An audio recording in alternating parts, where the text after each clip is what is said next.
Pessoal, nós vamos falar de migração. Tá? Migração é um assunto, dentro do assunto de população, é um assunto que ele não costuma aparecer tanto quanto essa questão que a gente viu ontem, tá? Dos indicadores demográficos, da pirâmide etária e tal.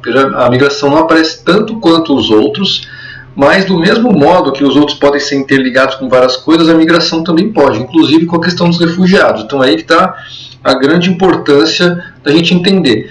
A migração, o lado bom dela é que não tem muita complicação. Então, aqueles indicadores demográficos, eles têm pegadinhas, tal, não sei o que. A migração, a única pegadinha é aquela questão do imigrante e do emigrante, que dá para confundir. Fora isso, as principais coisas sobre migração, a gente tira de letra, porque a gente mesmo migra.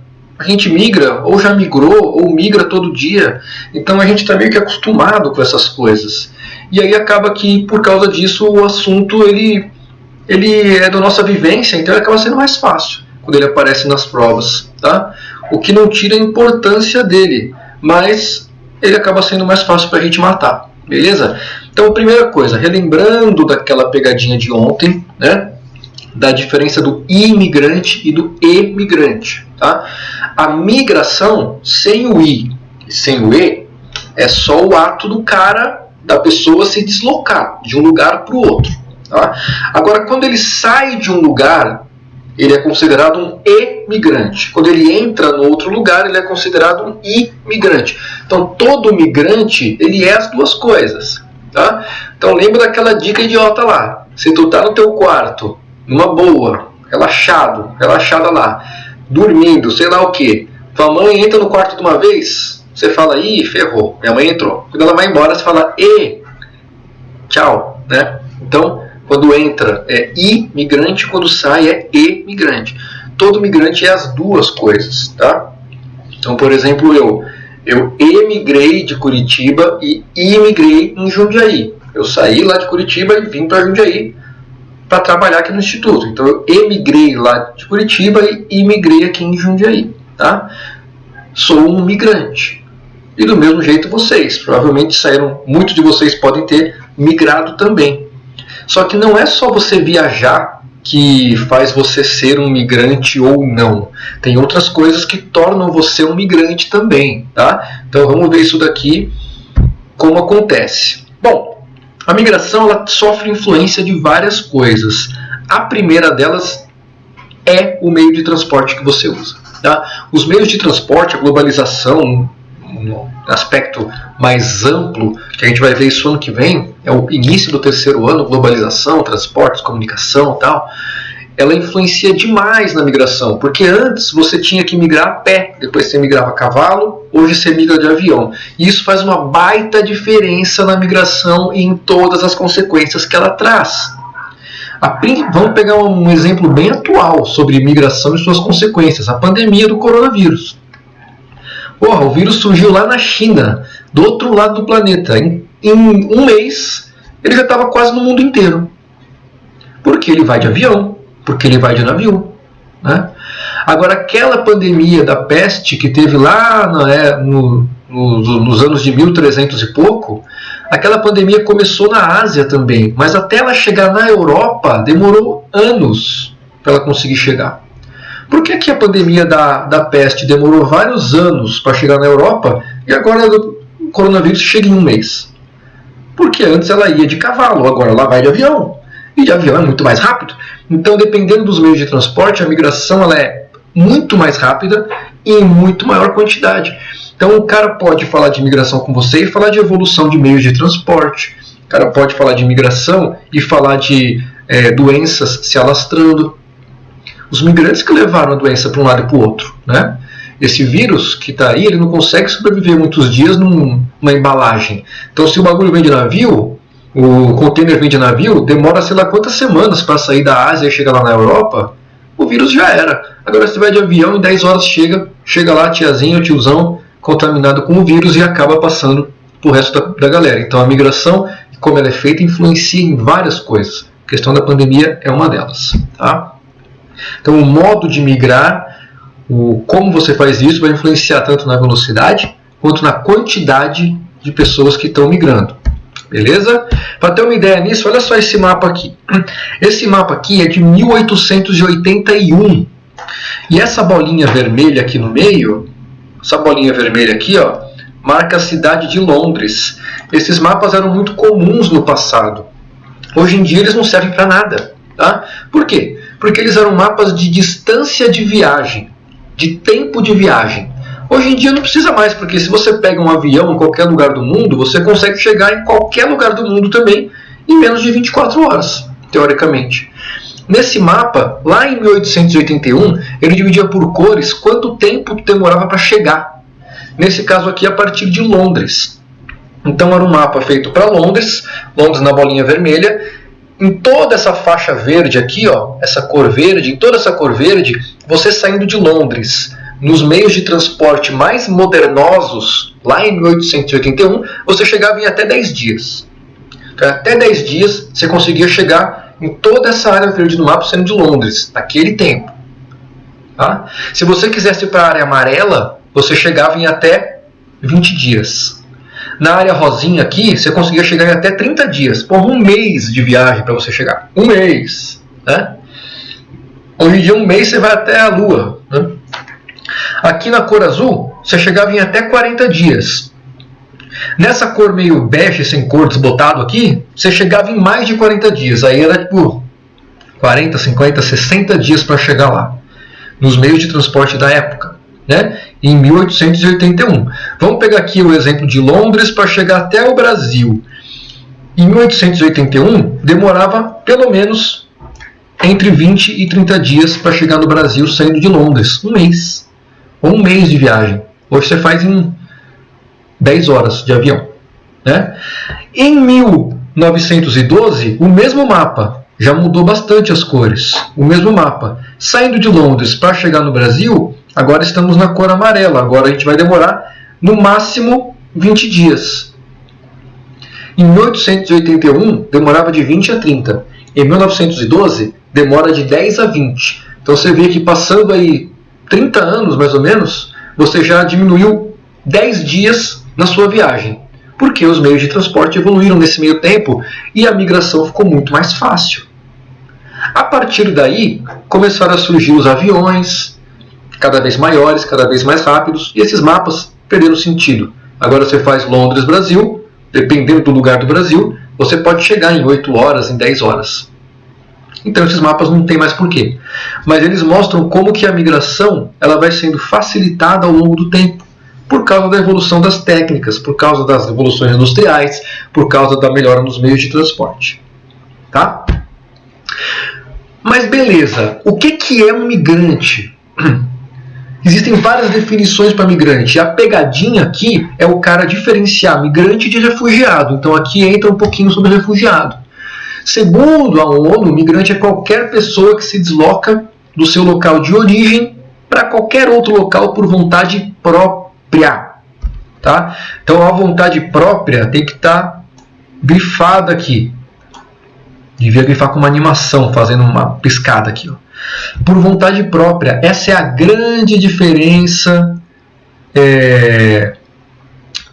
do migrante para o refugiado. A grande diferença. O refugiado ele não se desloca por vontade própria. Ele é obrigado a se deslocar. Por qualquer motivo. Seja uma guerra, seja uma perseguição política, religiosa, enfim. Seja um desastre natural.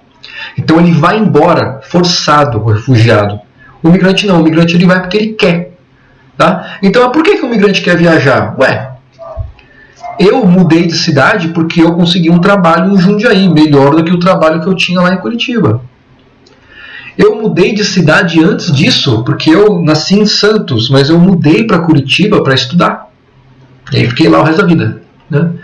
Então primeiro eu mudei de cidade, eu migrei por causa de estudo, porque lá em Santos não tem universidade pública, então eu fui para o Paraná fazer universidade. Consegui passar lá. E depois eu migrei por causa de trabalho. Então existem vários motivos para uma pessoa migrar. Mas por trás desses motivos todos está a melhora da qualidade de vida. Então a melhora da qualidade de vida vai incentivar a migração. Quando as questões batem nisso, elas pegam principalmente a questão do salário, do emprego, tá? Mas você pode ter aqui, ó, por causa de educação, como eu falei, que muitos de vocês vão fazer isso, porque aqui em Jundiaí e nas cidades ao redor não tem universidade pública, a não ser que você vá para Campinas ou para São Paulo, né? Aí você vai ter que ir para Campinas, São Paulo, você vai migrar. Aí você vai ter que ir para São Carlos, lá para UFSCar, você vai migrar, né? Ou para Santos, que agora tem universidade pública lá, mas não tem muitos cursos. Dá para ir para Santos também, na Federal de São Paulo. Ou para qualquer Unesp que tenha dentro do estado de São Paulo, você vai migrar para a educação, provavelmente, né? Você pode migrar por motivos pessoais, por exemplo, ficar junto dos parentes, né? Que nem o cara aqui, ó, acelera aí, a mamãe está fazendo a comida, né? Então, migra porque vai ficar junto com a família, migra por uma questão de saúde. A gente está vendo bastante isso agora na pandemia, né? Lugar com leito de UTI lotado, o que eles têm que fazer? Pegar a galera e levar para outro canto. Então o pessoal migra atrás de leito de hospital. Ou o pessoal migra para fazer algum tratamento. Ah, tem um hospital lá em Ribeirão Preto que é referência em tratamento de câncer, por exemplo. Tá com câncer? Muita gente que tem a possibilidade vai para lá, né? Ou vai para São Paulo, que tem hospitais de referência. Então essa migração ela pode ser por qualquer motivo, mas por trás do motivo da migração sempre está uma melhora. Você não vai migrar para um lugar pior, né? Ah, eu vou sair aqui do Brasil e eu vou migrar lá para Etiópia, que está rolando uma quebração, uma quebradeira lá, quase uma guerra civil. Aí você vai sair do Brasil para ir para um lugar que está tendo uma guerra civil? Não. Muito difícil fazer isso, a não ser que você queira lutar na guerra civil dos caras, né? Ou que você tenha um motivo muito forte. Mas não é regra. A regra da migração é sempre você procurar um lugar melhor. Tudo bem? Esse é o grande motivo da migração e a grande diferença do migrante para o refugiado, que não vai porque quer, vai forçado por algum motivo, beleza? Pessoal, lembrando, se alguém botar alguma coisa no chat, abre o microfone, tá? Que eu não consigo ver o chat aqui olhando para o slide. A migração tem tempo para durar? Não. A migração pode ser infinita. Você pode migrar e morrer. Pá, pronto, não voltou nunca mais. Ou você pode migrar e ficar lá quanto tempo você quiser. E depois voltar, depois de 50 anos você volta, tá? Ou você pode ir e voltar todos os dias. Então a migração não importa quanto tempo tu fica fazendo a jornada. O que importa é que você mudou de lugar. A pessoa tem que mudar de país? Não. Você tem que mudar do seu lugar. Então você está em uma cidade, vai para outra, você migrou. Você está em um estado, foi para outro, migrou. Está em um país, foi para outro, migrou. Você mudou de cidade, você está migrando. Tá bom? Dentro da mesma cidade não é migração. Tudo bem, pessoal? Você tem que mudar de município para você migrar, certo? Uma migração que tem aparecido muito agora ultimamente, porque no Brasil está acontecendo bastante, é a migração de retorno e a migração pendular. São dois nomes especiais que a gente dá para atos de migrar. Esse da migração de retorno, o próprio nome já diz, né? Quando você volta para o lugar de origem. Então, eu nasci em Santos, fui para Curitiba, agora estou em Jundiaí, vou voltar para Santos. Legal, migração de retorno. Eu volto para o lugar de origem. Hoje no Brasil isso está acontecendo demais, principalmente o pessoal voltando para a região Nordeste. Tá? Vamos chegar lá para explicar isso melhor. Outro que aparece bastante, apareceu no Enem, se não me engano, no retrasado, é a migração pendular. Lembra de um pêndulo de relógio, que já não existe mais, né? Nem sei se vocês chegaram a ver isso. Mas o pêndulo fica indo e voltando toda hora, né? E a migração pendular, ela faz referência a isso, você ir e voltar toda hora. Muitos de vocês faziam migração pendular para vir até o campus. Então você morar em um município, em uma cidade, e trabalhar em outro, então tu vai e volta todo dia. Ou tu mora em um município e estuda em outro, então tu vai e volta todo dia. É uma migração pendular, você está migrando todo dia. Todo dia você vai, todo dia você volta. Né? Então tem a cidade que você dorme, sua cidade dormitório, e tem a cidade que você trabalha ou estuda. Isso é muito comum nas regiões metropolitanas. Tem uma cidade que concentra mais os serviços, a cidade central da metrópole, e várias cidades em volta. A galera mora nas cidades em volta, pega o trem, pega o ônibus, pega o metrô, para trabalhar na cidade maior, que concentra mais serviços e tudo, e volta para sua cidade natal para dormir. Então essa é a migração pendular. Se tem que botar um asterisco aí, pessoal, botem nessas duas. De retorno, que eu vou explicar já um pouquinho mais para frente, e pendular, que é ida e volta diariamente. Beleza? Maravilha. E aqui esse mapinha ele dá um resumão das migrações internacionais no século XXI, então a partir dos anos 2000. E ele tem muita informação nesse mapa, tá? Muita informação, que nem aquele gráfico da pirâmide etária. Aqui a gente tem primeiro os países divididos por cores. Quanto mais verde, mais escuro, maior o IDH. Se alguém já viu lá a aula de IDH que eu deixei, já ficou esperto que o IDH é um índice que mostra o desenvolvimento de um local, tanto humano, social, quanto econômico. Então, quanto maior o IDH, maior é o desenvolvimento daquele país. Quanto menor o IDH, menor o desenvolvimento daquele país. Então, aqui a gente tem os países já com as cores de IDH, a gente tem essas bolinhas roxas com um número dentro que mostra a quantidade de imigrantes que cada região recebe, tá? E a gente tem as setas vermelhas, elas mostram a direção da migração, e quanto mais larga a seta, maior o número de imigrantes naquela direção, tá? Então, por exemplo, a direção de migrantes aqui saindo da América do Sul e indo em direção à América do Norte é muito maior do que a direção contrária, ó, de galera da América do Norte vindo para a América do Sul. Então a setinha é muito mais fina, que vai da América do Norte para a América do Sul, e muito mais larga, que sai da América do Sul em direção à América do Norte. Repara que a América do Norte recebe setas largas da América do Sul, da Ásia, da Europa. Por que será que a América do Norte recebe tanto migrante? Porque é um lugar de atração. O IDH lá é bem alto, então a questão social e econômica ela é bem desenvolvida. Então, a social nem tanta. Os Estados Unidos têm muitos problemas sociais, mas economicamente eles são os mais desenvolvidos. Então o IDH deles vai lá para cima, tá? Por causa disso.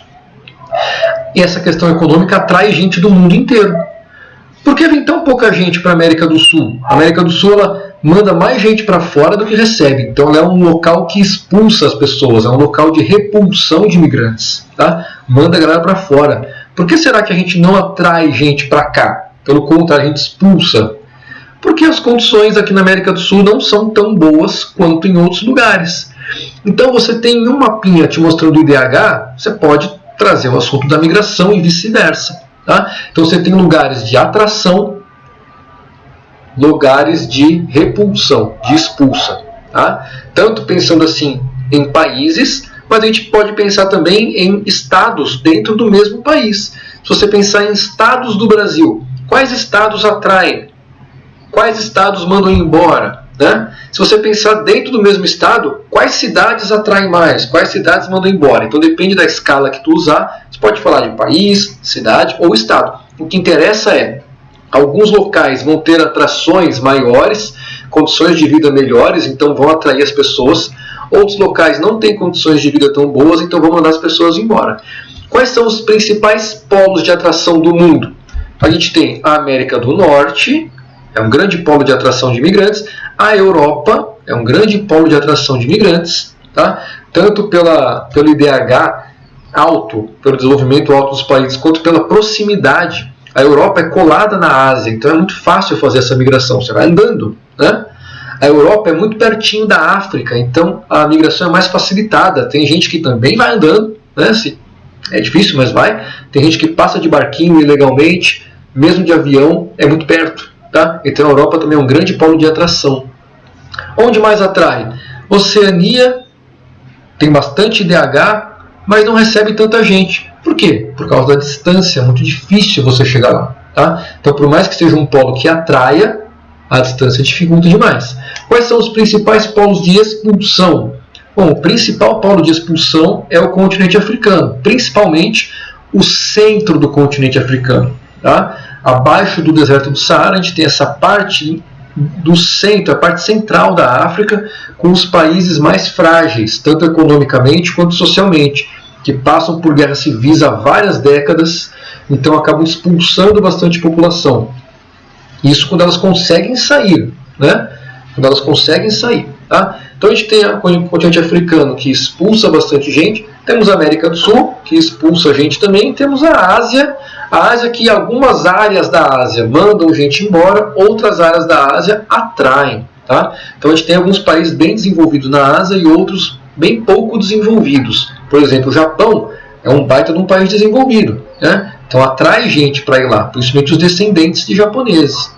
Em compensação, a gente tem alguns países aqui no sul e no sudeste da Ásia que tem uma economia e uma parte social bem mais frágil, então acabam não atraindo. Por exemplo, está agora nos noticiários, Mianmar, que é um país ali no sudeste da Ásia, que está numa baita quebradeira lá, teve um golpe de Estado, e aí, claro, não vai atrair ninguém para lá, pelo contrário, vai expulsar todo mundo. Tudo bem aí? Alguma pergunta, pessoal? Tranquilo? Tranquilo, senhor. Tranquilo. Legal. Então vamos para alguns exemplos aqui de migrações que podem aparecer e que não são só por causa de trabalho ou por causa de educação e tal. Migração da própria raça humana, por exemplo, é outro exemplo. Tá? Migrações históricas. Então, que o pessoal saiu lá do continente africano, foi andando e foi conquistando novos territórios no mundo. É um exemplo de migração? Com certeza, né? Eles foram atrás de melhores condições. Na época os caras ainda eram nômades, então iam atrás de melhores territórios, com mais alimentação, com mais água, eles iam conquistando os continentes. Tá? Migração com as grandes navegações.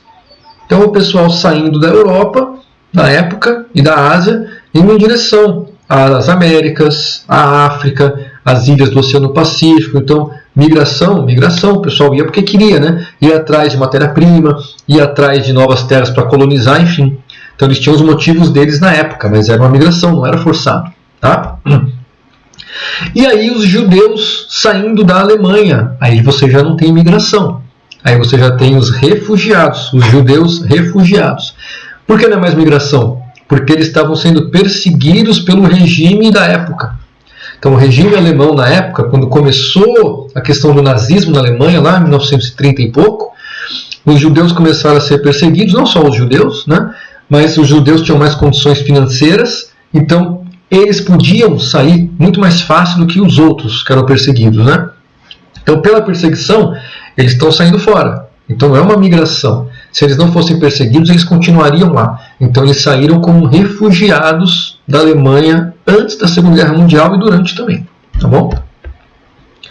Maravilha. Imigração para o Brasil. Olha só, esse mapinha aí, ele mostra a porcentagem de imigrantes em relação à população total. Quanto mais azul o país, maior a quantidade de imigrantes. Olha só, o Brasil está com a primeira cor aqui, ó, que é de 0 a 2% de imigrantes dentro do Brasil. Olha só, o Brasil tem muito pouco migrante internacional, muito pouco. Quando você vê outros que têm a cor escura, por exemplo aqui ó, na Austrália, a Austrália tem de 25% a 88% de imigrantes, é bastante gente que mora lá e não nasceu lá. Né? Países europeus, América do Norte também tem isso, tem o azul mais escuro, certo? Quando a gente vê a tabelinha aqui do lado, olha só, os Emirados Árabes, país do Oriente Médio, 88% da população não nasceu lá. Isso considerando o país todo. Né? Catar, também no Oriente Médio, 75% da população do país não nasceu no país, é migrante. Kuwait, também no Oriente Médio, 73% da galera não nasceu no país, foi para lá. Né? E aí, pô, por que será que o Oriente Médio atrai tanta gente? Vocês têm ideia? O que atrai a galera para o Oriente Médio? O que tem lá no Oriente Médio que chama tanta atenção?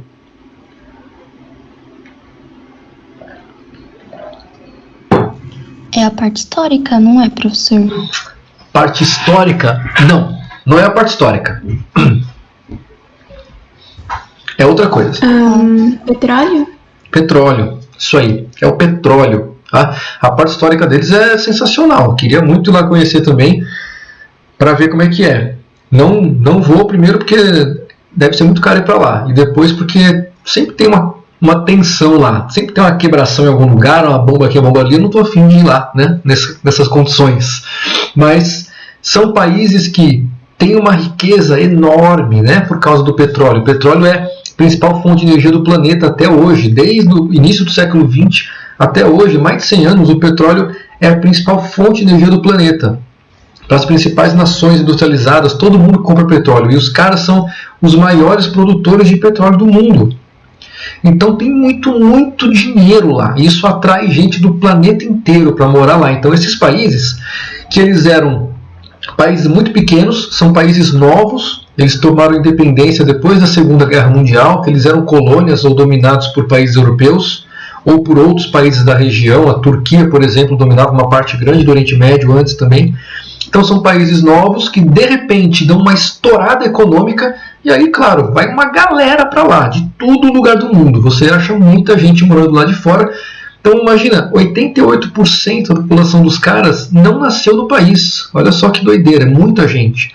Enquanto no Brasil, você raramente acha um estrangeiro morando aqui. Quando ele está aqui, ele está a trabalho, geralmente por um tempo determinado, ou ele casou com um brasileiro ou com uma brasileira e veio morar aqui.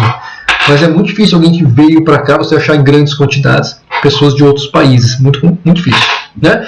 Por que o Brasil atrai tão pouco, então? Porque não tem essas condições que outros países têm. Não tem uma grande força econômica aqui para atrair o pessoal para trabalhar. Não tem uma qualidade de vida tão alta que justifique.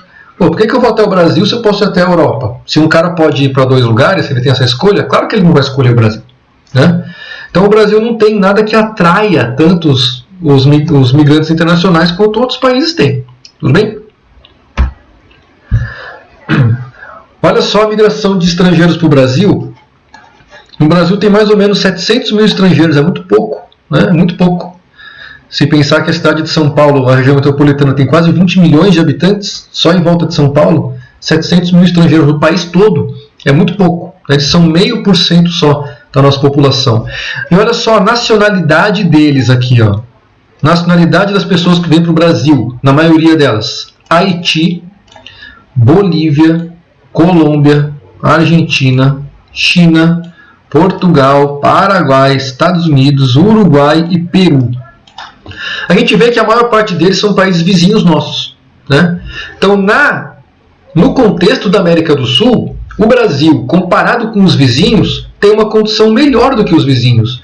Então, a galera dos países vizinhos vem para o Brasil. Tudo bem? Eles podem vir porque o Brasil tem uma condição um pouco melhor do que eles podem vir a pé. É o que a gente está vendo muito na Venezuela. A Venezuela passando por graves crises econômicas e sociais, os venezuelanos atravessam a fronteira andando. Então não tem controle. É muita fronteira. Você passa andando, você está no Brasil. Então a migração ela é facilitada pela proximidade. Você pode ir andando, e também porque o Brasil está um pouco melhor do que os vizinhos deles, em algumas condições. Né? Às vezes a gente é pior do que os vizinhos. Em algumas condições a gente tem um pouco de melhora. Mas o primeiro é o Haiti. O Haiti é um país que é longe do Brasil. É um país que fica lá na América Central, ali perto de Cuba. Então é uma ilha, ali no meio do Caribe. Por que tem tanto haitiano no Brasil? Na verdade, os haitianos eles começaram a sair muito do Haiti por causa de desastres naturais. Quando a gente fala de refugiados, eles aparecem bastante no Brasil.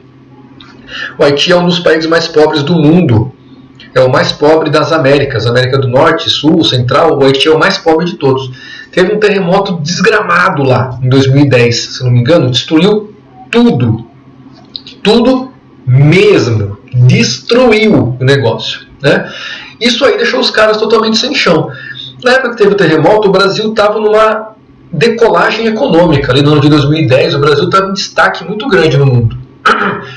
O que ele fez? Ele atraiu bastante gente do Haiti para cá. Ao mesmo tempo, o Brasil comandava uma missão da ONU lá no Haiti. Então tinha muita presença do Brasil no Haiti também, por causa dessa missão da ONU. Então o Brasil já era conhecido no Haiti por causa da missão da ONU e internacionalmente estava muito bem na fita na época. Então a galera do Haiti veio muito para cá. Então de 2010 para cá a gente teve muito haitiano vindo para o Brasil. E é muito fácil entrar no Brasil, você só vem andando. Eles saíam da ilha, iam para o continente e muitos vinham de ônibus, vinham andando e atravessavam a fronteira. Tá? Então a gente tem bastante haitiano no Brasil. Agora a gente está recebendo bastante venezuelano também. Beleza? E as migrações no Brasil, pessoal, as migrações internas. Essa aqui é para a gente fechar. Eu vou falar dessas 3 fases da migração interna no Brasil. Tá? E aí, quando isso aparece para vocês nas questões, ele vai aparecer atrelado a alguns assuntos que eu vou trazer junto aqui para a gente falar em cada uma das fases. Tudo bem? Vocês vão ver que elas têm características diferentes. A primeira, a gente tem aí a setinha dando a direção predominante e a largura da seta vai dar a quantidade de pessoas nessa direção. Olha só esse mapa. De onde está saindo a galera predominantemente? Da região nordeste, olha aqui. Indo em direção, na maioria, ao sudeste. Então esse era o maior eixo de migração. Migração de longa distância. O pessoal saía da região nordeste, principalmente, em direção ao sudeste, e saía da região sul em região ao centro-oeste. Por que acontecia isso? Então os caras vão pegar em vocês em 2 coisas. O motivo dessa migração, porque o pessoal saía, porque eles emigravam do nordeste e do sul. E o que atraía tanto eles na região sudeste e o que atraía o pessoal da região sul para o centro-oeste? O que fazia isso acontecer? Lá nos anos de 1950, 70. Então, vamos lá. Primeira coisa, grande movimento entre Nordeste e Sudeste pela infraestrutura que no Nordeste era pouco desenvolvida e no Sudeste era mais desenvolvida. Então você tem no Nordeste uma grande massa de população, é a segunda região mais populosa do Brasil, depois do Sudeste, é o Nordeste. Se você tem muita gente com pouca infraestrutura desenvolvida, pouca condição nas áreas urbanas, poucas condições nas áreas rurais, esse pessoal, escuta falar do Sudeste, é pelo rádio.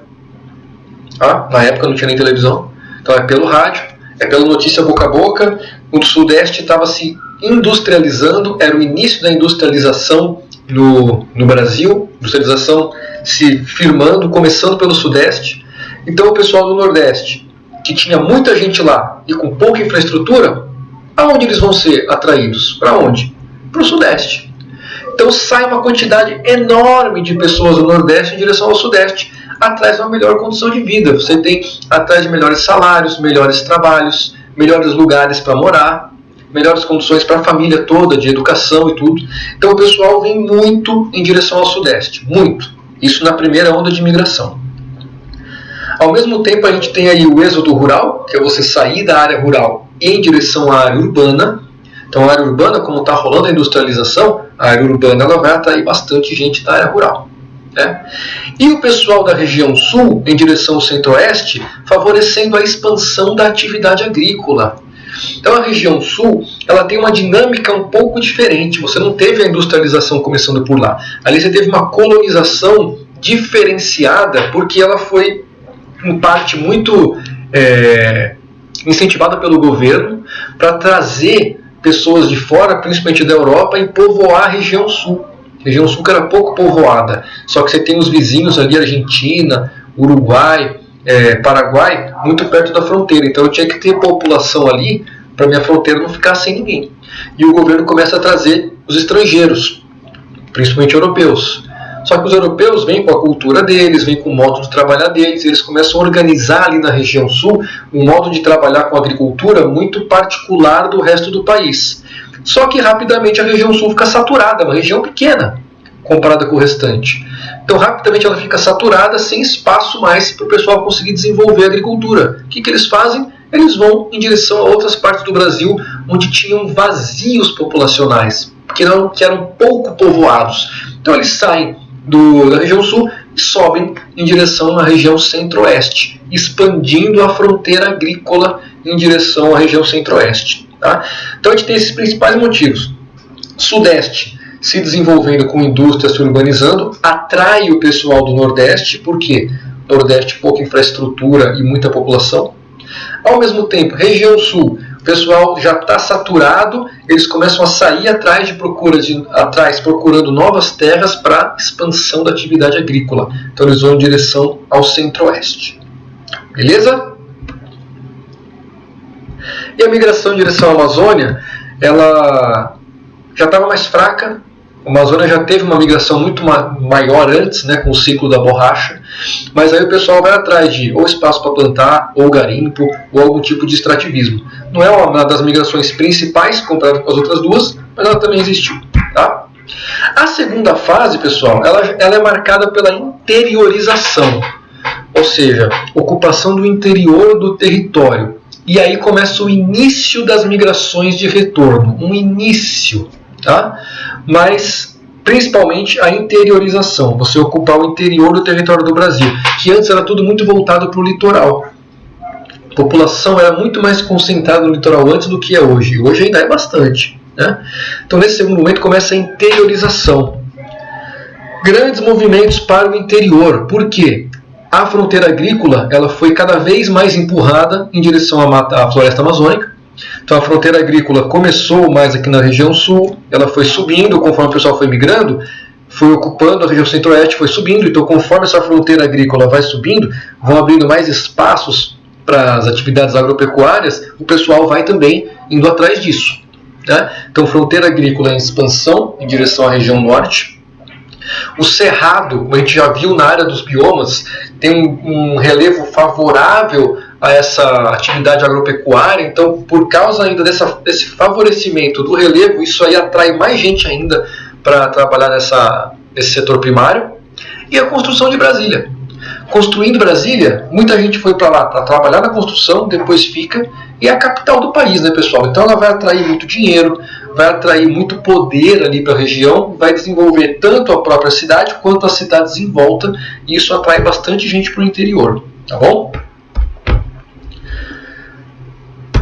Maravilha. Em direção à região norte, fronteira agrícola, e começa aqui, o cara pode começar a falar das pressões que a fronteira agrícola pode fazer em cima da floresta, por exemplo, né? A gente tem a abertura de estradas no meio da Amazônia, a tal da Transamazônica, a gente tem um aumento da fronteira agrícola em direção à floresta, com um aumento de desmatamento, queimadas, áreas de mineração, tá? E a gente tem um negocinho aqui que merecia estar até com asterisco, eu botei aqui, mas merecia um asterisco aqui, que são os brasileiros que vão para fora. Tem uma setinha aqui, ó. Tem duas setinhas. Migração saindo do Brasil. Como a gente tem a região sul saturada para atividades do campo, né? Agricultura e pecuária, a região centro-oeste já está ficando bem ocupada, eles vão agora para os países vizinhos. Então, Paraguai, Bolívia, vários países começam a receber brasileiros, e esses brasileiros vão lá atrás de terra também para continuar a atividade rural. No Paraguai, eles são em tamanho número, são tantos brasileiros lá que eles inclusive recebem os nomes de brasiguaios, tá? Então os brasiguaios são brasileiros que foram morar no Paraguai e trabalham com atividade rural pecuária. Só apareceu numa questão já essa questão dos brasiguaios aí. A terceira e última fase que a gente se encontra até hoje é marcada aí pela grande migração de retorno, tá? A consolidação da migração de retorno. A gente vê essa migração de retorno nas setinhas, ó. Sai do Nordeste para o Sudeste e volta do Sudeste para o Nordeste. A gente tem também aqui, ó, Norte com Centro-Oeste. A gente tem setinhas voltando em direção à região Sul. Olha só aqui, ó. Então a gente tem as migrações de retorno, tá? O destaque é para o fluxo retornando para a região Nordeste. Essa figura aí, ó, década de 1990. Hoje em dia, pessoal, anos 2000, 2010, isso aí já praticamente se igualou. A quantidade de quem vem do Nordeste para o Sudeste é praticamente a mesma da quantidade de quem está no Sudeste e vai para o Nordeste. Tá? Então isso praticamente se igualou hoje, e dependendo do lugar que você pega no Nordeste, até se inverteu. Por que isso acontece? Para você atrair pessoas, você precisa melhorar. E a região Nordeste, nos últimos anos, ela melhorou muito na questão da infraestrutura. Melhorou muito. Na entrada do século XXI para cá, a região Nordeste deu um salto muito grande, principalmente nas cidades maiores, nas capitais. Tá? Tanto na questão da qualidade de vida, quanto na questão de atrair indústrias, atrair empresas. Então isso acaba fazendo a galera voltar para lá. Ao mesmo tempo que o Nordeste deu uma melhorada, claro que não foi tudo, né? Tem muita coisa lá que ainda precisa melhorar, mas ao mesmo tempo que deu uma melhorada boa no Nordeste, Aqui no Sudeste deu uma piorada. A gente teve, por exemplo, o crescimento de grandes periferias na cidade de São Paulo. E isso, claro, que nas grandes periferias a qualidade de vida não é tão boa. E aí faz o cara pensar, porra, saí de lá do Nordeste, vim até aqui, já estou morando nessa periferia aqui há 30 anos. Pô, agora eu vou me aposentar, pô, vou voltar para lá. Minha família está lá, vou voltar para lá. Então muita gente volta porque a condição de vida aqui já não justifica mais o cara ficar. Então muitas pessoas estão retornando para lá. Então essas condições que elas vão ser cobradas.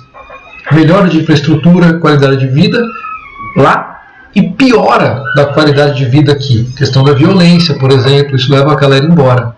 Várias indústrias fechando, leva a galera embora. Tá?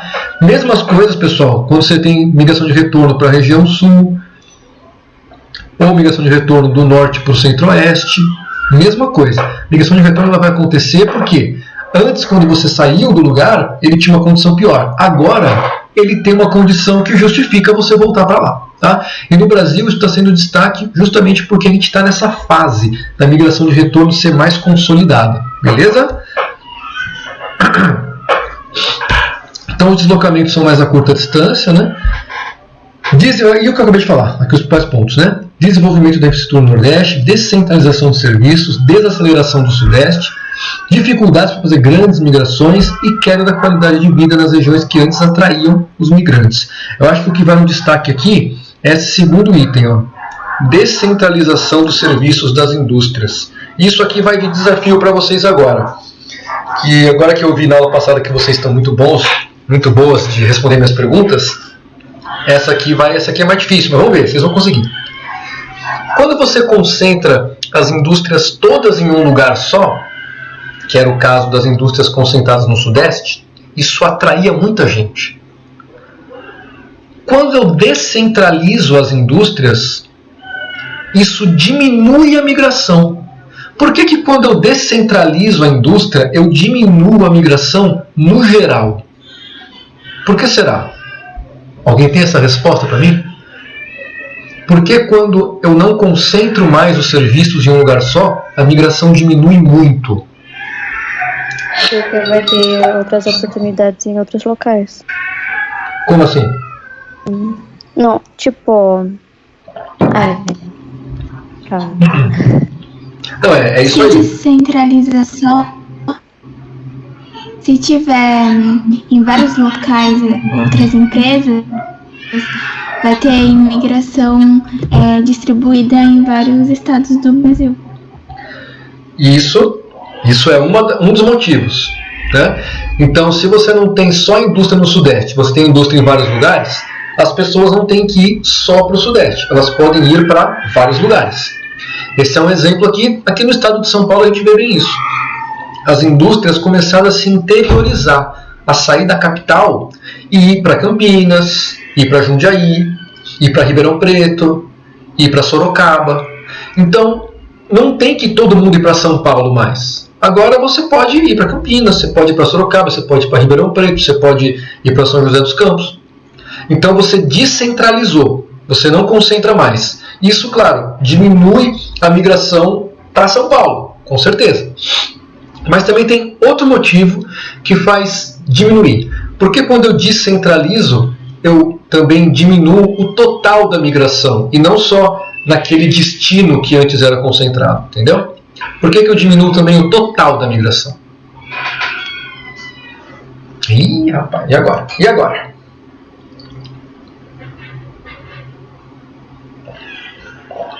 Pensa no exemplo que eu dei sobre mim mesmo. Por que eu tive que sair lá de Santos em primeiro lugar? E o que faria eu não sair? O que faria eu não sair de Santos? Se tivesse alguma coisa em Santos, eu não sairia de lá para ir para Curitiba? Por conta da renda, de uma melhor qualidade de vida? Mas como assim? O que tem a ver?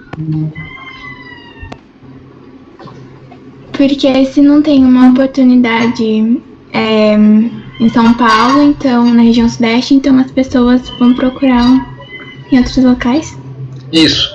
Isso, vão procurar em outros locais. E aí, se o serviço está descentralizado, não está só em São Paulo, eles podem achar essa qualidade de vida em outros locais também. E aí diminui a migração para São Paulo.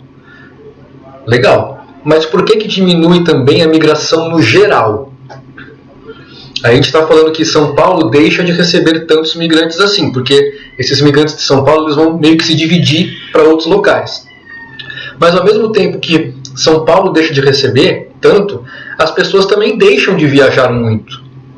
Por que será que as pessoas não precisam mais ir para outros lugares e a migração diminui se você descentraliza o serviço? Porque se está descentralizado, está em vários lugares, então provavelmente você não precisa sair de onde você está. Vai ter condição de você fazer o que você quer no lugar que você já está. Isso aí, isso aí. Essa era a resposta da questão que caiu. Era uma questão, quando a gente fala de indústria no segundo módulo, eu vou trazer essa questão para vocês. Tem uma aula que fala de descentralização das indústrias e tem essa questão lá. Não lembro de qual vestibular que foi, mas a resposta era justamente essa. Né? Pô, se eu saio de Santos para ir para Curitiba, eu saí por quê? Porque em Santos não tinha uma universidade pública. Se tivesse, eu não sairia. Provavelmente. Então, se eu moro em Jundiaí, se eu moro, sei lá, em Sorocaba, e não tem indústria nenhuma em Sorocaba, só tem em São Paulo, vai todo mundo migrar para São Paulo. Mas e se em Sorocaba começa a ter indústria, eu preciso migrar? Não. Então, quando você descentraliza os serviços, você expande a indústria para vários lugares, a primeira coisa que você pensa é, vai aumentar a migração, né? O pessoal vai começar a viajar para todos os lugares. Na verdade, é o contrário, você diminui a migração. Porque antes o pessoal precisava sair desses lugares para ir para um lugar só onde concentrava. Agora eles não precisam sair mais, porque na própria cidade já tem a indústria. Ou já tem o serviço, ou já tem o hospital, ou já tem a universidade. Então, quanto mais você descentraliza os serviços, menor vai ser a sua migração. Porque você vai diminuir os motivos para os caras migrarem. Essa que é a sacada. Isso é uma baita de uma sacada. Tá? Então, conforme o Brasil foi passando por essas fases de migração, até a terceira fase que a gente tem agora, o Brasil foi descentralizando vários serviços. Várias indústrias abriram na região sul, abriram no centro-oeste, abriram na região nordeste e na região norte. Isso fez com que a migração diminuísse um pouco e fosse bem mais distribuída. Então o pessoal do nordeste não precisa mais vir só para o sudeste para trabalhar. Eles podem migrar dentro do próprio nordeste. Eu vou de Fortaleza para Recife, Recife para Salvador, Salvador para Natal, Natal para João Pessoa, enfim. Eu não preciso mais ir para tão longe, por isso que as migrações são mais de curta duração. Antes você tinha que ir muito longe para aquele lugar que concentrava. Agora você consegue se movimentar para locais mais próximos. Região sul, mesma coisa. Começa a se desenvolver Porto Alegre, Curitiba, e aí o pessoal vai se deslocando por ali. Alguns vão voltando, porque vem que lá tá bom. Região centro-oeste com um grande boom dessa área do agropecuária e o Brasil exportando bastante coisa, começa a atrair gente para trabalhar lá também, vão surgindo indústrias no campo, e aí o pessoal vai nascendo ali e vai ficando por ali mesmo. Então você tem a descentralização ajudando bastante a migração a mudar, porque você tem migrações mais curtas e ao mesmo tempo você tem menos motivos para o cara sair do lugar, ele fica mais ali naquela região dele. Beleza? Maravilha, parabéns. Esse aqui, então vocês me disseram duas coisas, né? São só para recapitular. A primeira, a segunda, que foi essa que eu acabei de falar, né? O pessoal não precisa sair, né? E a primeira, que o pessoal não precisa ir para um lugar só, que pode ir para vários outros lugares. Então, uma delas vai fazer a migração diminuir, a outra vai fazer a migração ser de distâncias mais curtas. Legal. O slide aqui é só um resuminho de todas as fases. E aí, uma figura, porque me perguntaram uma vez sobre a fase da escravidão, né? Que não são migrantes, claro, né? E também não são refugiados, tá bom, pessoal? Que não são migrantes porque não vieram por conta própria, não são refugiados porque eles não estavam saindo de lá fugindo de alguma coisa, eles estavam sendo trazidos para cá. Então a questão do período da escravidão nas Américas, principalmente, não era migração, não era refugiado, era comércio, tá? Então é uma coisa que não se encaixa em nenhuma das duas coisas, tá certo? Então era comércio de escravos. É diferente de migração ou de refúgio. Tá? Ele não estava vindo por conta própria, ele também não estava saindo fugido, ele estava sendo trazido. Então, é diferente, tá bom? Essa figura até uma vez perguntaram, mas achei interessante deixar para a gente tocar nesse assunto. E aqui, para introduzir a aula de refugiados, na verdade, né, mas eu acho que já é o último slide. Já é o último slide, próximo exercício. Uma foto aqui embaixo de um campo de refugiados. Parece uma cidade, mas é um campo de refugiados sírios, tá? Na Jordânia. Então isso aí tudo é de refugiado, várias barraquinhas. Tá? As nacionalidades dos refugiados nos países da OCDE. A OCDE é um grupo de países que concentra países com desenvolvimento econômico mais elevado. Então a gente tem aqui países que têm muitos refugiados, né, que as pessoas saem de lá. Afeganistão, Síria, por causa da guerra civil, Afeganistão também, muita guerra interna lá. Iraque, mesma coisa por causa de guerra. Venezuela, principalmente por causa de questões econômicas e sociais no país. El Salvador, mesma coisa, questões sociais e econômicas. Honduras também. Esse pessoal aqui, ó, Honduras e El Salvador, eles vão principalmente para os Estados Unidos. A gente tem aquelas imagens horríveis lá do pessoal tentando pular um muro para entrar nos Estados Unidos, tentando passar o rio, né? Nigéria é um país africano, o país mais populoso da África, tá? Então tem um grande número de imigrantes, tem várias questões internas deles lá, com alguns grupos terroristas nigerianos mesmo, tem muita questão de sequestro e tal, volta e meia aparece na imprensa isso, então isso gera bastante gente fugindo por perseguição. Guatemala, aqui nas Américas, questões sociais e econômicas. Irã, está bastante nos noticiários aí, né? Pelas tensões com os Estados Unidos no Oriente Médio, volta e meia um míssil para cá, um míssil para lá, um mata o outro. Então essa tensão toda política faz muita gente sair do Irã, ou ter saído no passado também, né? E Paquistão que é um país vizinho do Afeganistão, vizinho da Índia, que ali na Ásia, junto com os outros países que acabam com mão, né? Paquistão, Afeganistão, Turcomenistão, Uzbequistão, Tajiquistão, Kirguistão, tudo com mão, tá tudo junto ali. Então o Paquistão é outro que volta e meia tem uma guerra ali com a Índia, volta e meia tem alguma instabilidade, o pessoal sai. Tá bom? Então são os principais países que mandam refugiados para fora. E aqui exercícios que já estão na lista de vocês. Se não me engano, esse da Unicamp está lá, se não me engano. Tá? Vocês podem dar uma olhadinha nos slides. Acabei não deixando o link dos slides lá, vou botar no Moodle. Você pode dar uma olhadinha nos slides, tentar fazer, e aí vem falar comigo para tirar algumas dúvidas. Esse é da segunda fase da Unicamp, e esses outros aqui são de X, eu não lembro de qual faculdade que é, mas eu não vou mostrar, senão vocês não vão querer fazer. Né? Tudo bem, pessoal? Alguma dúvida? Alguma pergunta?